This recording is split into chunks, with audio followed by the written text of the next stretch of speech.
فارسی اور اردو کا جو رشتہ ہے وہ بڑا ہی خوبصورت رشتہ ہے، چاہے وہ لفظیات ہو یا اصناف سخن ہوں، تراکیب ہوں، استعارے ہوں، یہاں تک کہ خیال اور معانی تک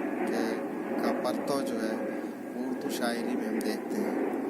اور اسی طرح سے ہم دیکھتے ہیں کہ چونکہ ہمارے جو خاص طور سے ابتدائی اردو شعراء رہے ہیں ان کی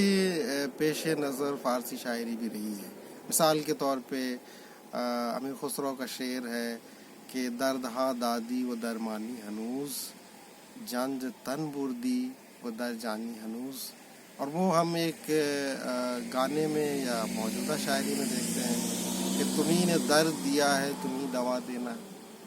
یہ سب مشہور ہے، ہم سب اس سے واقف ہیں۔ اسی طرح سے مثال کے طور پہ صائب کا شعر ہے کہ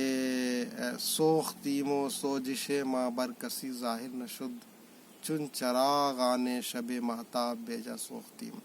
اور میر کا شعر ہے پتا پتا بوٹا بوٹا حال ہمارا جانے ہے، جانے نہ جانے گل ہی نہ جانے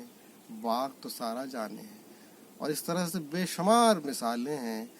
جو اس خوبصورت رشتے کو استوار کرتی ہیں اور ہمیں ان دونوں سے آشنائی جو ہے اس کو سمجھنے میں ہمیں مدد دیتی ہے۔